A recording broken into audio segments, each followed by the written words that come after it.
So in this training video, we're going to talk about how to hook up a Kelvin resistance measurement device to the Cal5000. Here you see fairly typical type of Kelvin 4-wire resistance test leads from a Kelvin bridge. And here you see the two different sets of test leads that are available for the Cal5000. You need to determine exactly what kind of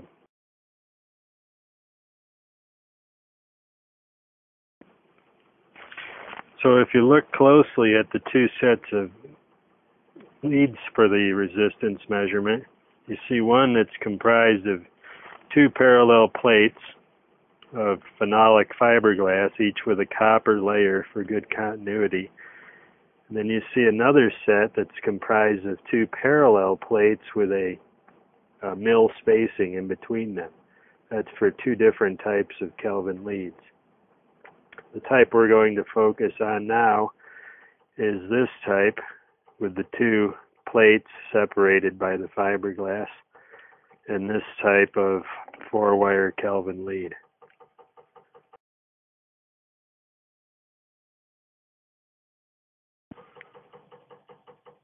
So if we install these, you'll notice that you have these columns, each indicated with a label. R plus sense, R minus sense, R plus, and R minus, color coded. If we come down here, we see R plus sense in red to one plate. The other plate goes to R plus in black. R minus sense in red to one plate. Other side of the plate goes to R minus in black. That's important. That allows us to cancel out the effect of contact resistance and get much more accurate readings using the Kelvin.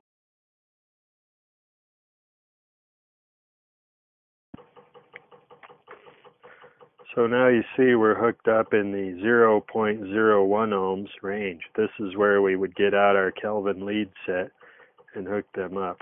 This particular type simply hooks up directly across here and here. That way you've made up 4 separate electrical connections to the copper conductor plates separated by the layer of fiberglass. That allows us to cancel out the effects of contact resistance that you might see on values 0.0.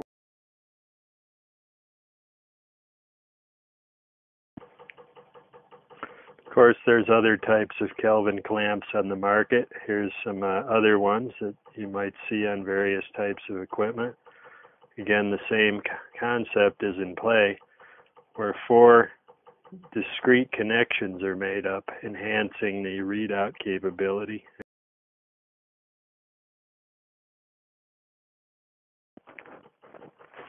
So here you can see 1 milliohm. Take a reading. And it's as simple as moving all 4 connections.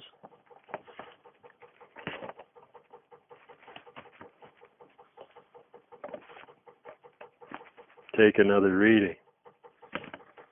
Move again.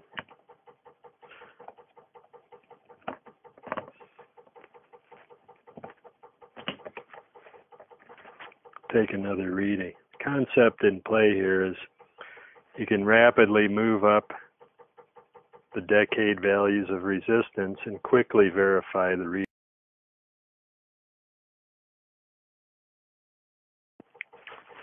A similar concept is in effect with a standard ohm meter. You can quickly verify your resistances, 199 ohms, 99 ohms, 49 ohms, 10 ohms, and so forth and so on. Now this is where you do find you're going to need a Kelvin bridge, because as the resistance values decrease, the contact resistance becomes a larger and larger part of the test. So 4.5 ohms, we're already seeing the effects of contact resistance here. We're on the 4 ohm resistor.